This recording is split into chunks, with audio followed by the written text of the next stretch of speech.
Assalamualaikum warahmatullahi ta'ala wabarakatuh. Alhamdulillahi rabbil alamin. Wabihi nasta'in wa ala umurid dunya waddin. Wassalatu wassalamu ala alihi wa sahbihi ajma'in amma ba'du. Pertama-tama marilah kita tingkatkan iman dan takwa kita kepada Allah Subhanahu wa ta'ala, Tuhan semesta alam, dengan mengucap syukur berupa hamdalah. Alhamdulillahi rabbil alamin. Karena atas izinnya lah kita dapat berkumpul di tempat yang sangat mulia ini untuk sama-sama menuntut ilmu, berjuang, mencari ilmu, berjuang di jalan Allah Subhanahu wa ta'ala.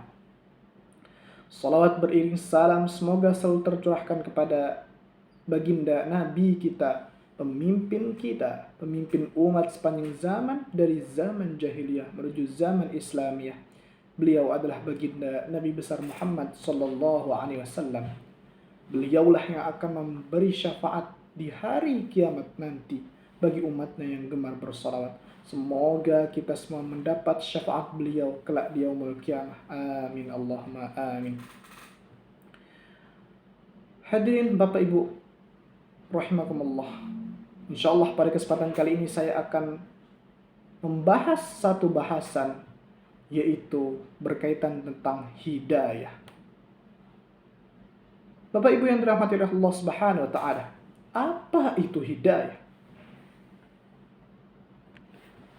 Hidayah adalah sebuah petunjuk atau kesadaran yang diberikan oleh Allah Subhanahu wa ta'ala kepada makhluknya, yaitu manusia. Hidayah yaitu sama seperti undangan.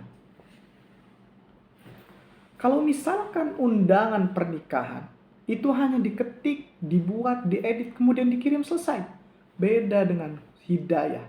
Undangan hidayah itu berupa perilaku kita supaya bisa mendapatkan hidayah dari Allah Subhanahu wa ta'ala. Banyak orang mengatakan bahwa Sayyidina Umar radhiyallahu an, beliau mendapat hidayah karena adiknya membaca Al-Quran. Itu merupakan hal yang kurang tepat. Dalam ilmu psikologi, mana ada orang mendengarkan Al-Quran kemudian dia bisa mendapat hidayah dan masuk Islam? Itu tidak mungkin terjadi. Apalagi orang itu hatinya kotor. Itu tidak mungkin terjadi. Umar bin Khattab radhiyallahu an, beliau sudah berpikir panjang sebelum mendengarkan Al-Quran itu.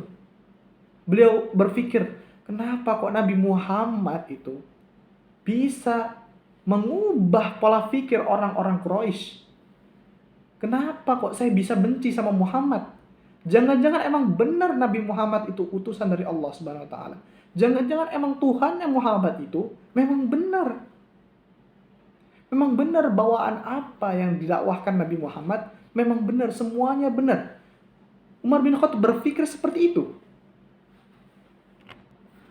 Dari situlah Sayyidina Umar merenung, beliau berpikir, kemudian beliau mendengarkan Al-Quran, dan akhirnya beliau masuk Islam perantara Al-Quran. Beda halnya ketika orang Indonesia yang mendengarkan Al-Quran.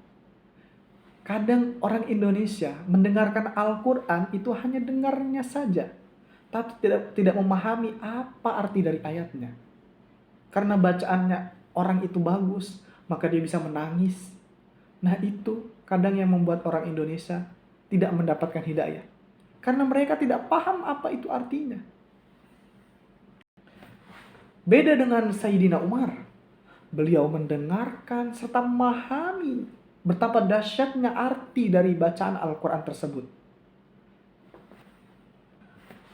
Maka dari memahami ayatlah Umar bin Khattab, Sayyidina Umar radhiyallahu an, mendapat hidayah dari Allah Subhanahu wa ta'ala.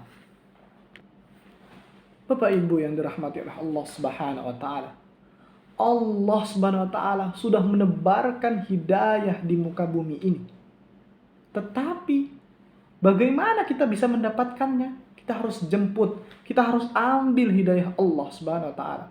Contohnya misalkan di pasar. Di pasar orang sudah menebarkan semua jualannya. Ada mereka yang menebarkan tomat, ada mereka yang menjual ikan, ada mereka yang menjual kacang panjang, ada mereka yang menjual sayur asam. Tetapi tergantung kita. Kita mau mengambil yang mana?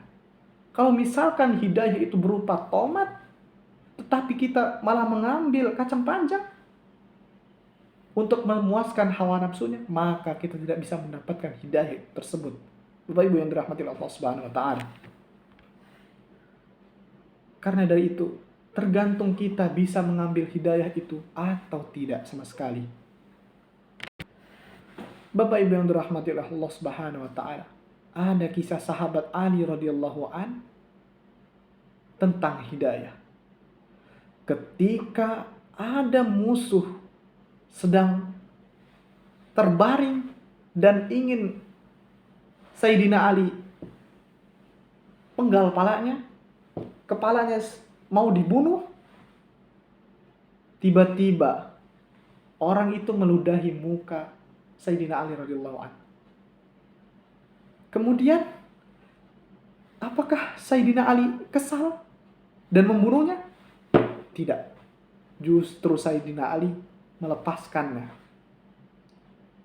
Mengapa tiba-tiba musuh yang tinggal eksekusi, ketika perang tinggal eksekusi, tapi malah dilepaskan oleh Sayyidina Ali? Kemudian musuh itu menjawab.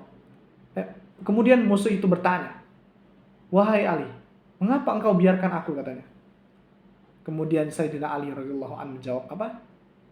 Beliau menjawab, "Yang pertama tadi aku membunuhmu itu tulus karena Allah Subhanahu wa taala.